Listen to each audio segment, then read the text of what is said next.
मित्रांनो, एक हुशार, समजूतदार, आत्मनिर्भर स्त्री जिच्याकडे करिअर आहे, कुटुंब आहे, स्वप्न आहेत, ती स्त्री प्रेमात पडल्यावर स्वतःचा आत्मसन्मान गमावते, स्वतःच्या घरचा मागे ठेवते, चुकीच्या वागणुकीलाही सहन करते आणि शेवटी स्वतःचं मानसिक भावनिक नुकसान करून घेते. तेव्हा प्रश्न पडतो, प्रेमात स्त्रिया स्वतःचं नुकसान का करून घेतात? त्या मूर्ख असतात म्हणून की कमकुवत असतात म्हणून?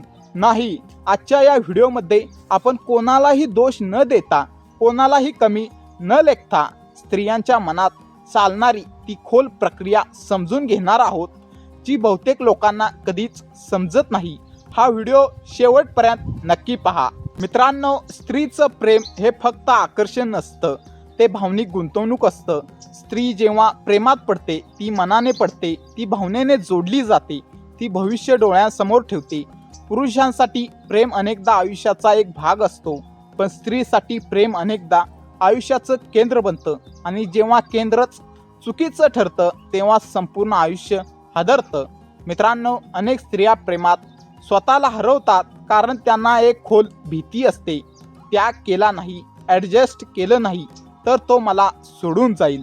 ही भीती अचानक निर्माण होत नाही, ती तयार होते लहानपणापासून ऐकलेल्या वाक्यामधून. नातं टिकवायला तडजोड करावी लागते, समाजाच्या अपेक्षांमधून, मागील नात्याच्या जखमांमधून. हळूहळू स्त्रीला वाटायला लागतं की माझं सुख कमी महत्त्वाचं आहे, नातं टिकणं जास्त महत्त्वाचं आहे. स्त्री जेव्हा इमोशनल अटॅचमेंट बनवते तेव्हा ती त्या व्यक्तीशी स्वतःची ओळख जोडते. तो आनंदी असेल तर मी आनंदी, तो दुखावला तर मी जबाबदार, आणि हळूहळू तिचा मूड त्याच्यावर अवलंबून राहतो. तिचं सेल्फ वर्थ त्याच्या वागण्यावर ठरतं. तो दुर्लक्ष करतो पण ती स्वतःला दोष देते, तो रागावतो पण ती शांत राहते, तो चुकीचा वागतो पण ती जस्टिफाय करते, आणि अशा प्रकारे ती स्वतःचं नुकसान करत जाते. समाजाने स्त्रीला शिकवलं जातं, प्रेम म्हणजे त्याग. खरी स्त्री ॲडजस्ट करते, नात्यासाठी स्वतःला मागे ठेवणं हेच महानपण. पण इथेच मित्रांनो मोठी चूक होते. त्याग आणि आत्मनाश यात फरक असतो. गरज पडल्यावर थोडं झुकणं म्हणजे त्याग, कायमचं स्वतःचं दुखणं दाबणं म्हणजे आत्मनाश. अनेक स्त्रिया हे ओळखत नाहीत. मित्रांनो, तो बदलून जाईल हा भ्रम स्त्रीच्या प्रेमातील सर्वात धोकादायक टप्पा आहे. तो तिचा अनादर करतो पण ती म्हणते तो रागात असं बोलला. तो वेळ देत नाही पण ती म्हणते तो बिझी आहे. तो खोटं बोलतो पण ती म्हणते तो परिस्थितीमुळे असं करतो.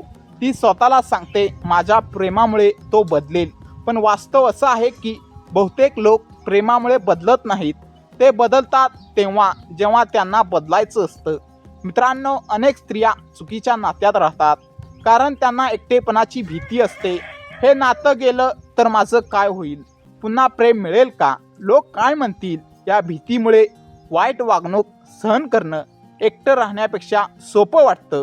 मित्रांनो, कोणतीही स्त्री सुरुवातीला कमजोर नसते, पण सतत इग्नोर होणं, सतत दोष देणं, भावनिक मॅनिप्युलेशन यामुळे तिचा आत्मसन्मान हळूहळू झिजत जातो आणि एक दिवस ती म्हणते कदाचित मीच जास्त अपेक्षा करते. हा तो क्षण असतो जिथे स्त्री स्वतःचं नुकसान पूर्णपणे स्वीकारते. मित्रांनो, प्रेमात पुरुष चुकीचे असतात की स्त्रिया? हा प्रश्न चुकीचा आहे. खरा प्रश्न असा आहे की का काही स्त्रिया स्वतःच्या सीमारेषा ओलांडू देतात? उत्तर आहे प्रेमाची चुकीची व्याख्या, स्वतःची किंमत न ओळखणं, समाजाने लादलेली भूमिका. मित्रांनो, खरं प्रेम तुम्हाला शांत करतं, सुरक्षित वाटायला लावतं, तुमचं अस्तित्व मोठं करतं. खरं प्रेम भीतीवर आधारलेलं नसतं, त्यागाची मागणी करत नाही, आत्मसन्मान हिरावून घेत नाही. जर प्रेमामुळे तुम्ही स्वतःला हरवत असाल, सतत दुखावत असाल तर ते प्रेम नाही, ते अटॅचमेंट आहे. स्त्रियांसाठी थेट संदेश: जर तुम्ही प्रेमात स्वतःला हरवत असाल, थांबा, स्वतःला विचारा, मी हे माझ्या बहिणीसाठी स्वीकारलं असतं का? प्रेमासाठी स्वतःचं नुकसान करणं कधीच योग्य ठरत नाही. प्रेमात स्त्रिया स्वतःचं नुकसान करत नाहीत, त्या फक्त जास्त प्रेम करतात, जास्त विश्वास ठेवतात आणि स्वतःला शेवटी ठेवतात. पण लक्षात ठेवा, जिथे स्वतःचा सन्मान नाही तिथे प्रेम कधीच टिकत नाही. स्वतःवर प्रेम करणारी स्त्री चुकीच्या प्रेमात अडकत नाही. मित्रांनो, हा व्हिडिओ आवडला असेल तर लाईक करा, शेअर करा चॅनेलला नवीन असाल तर सबस्क्राईब करा.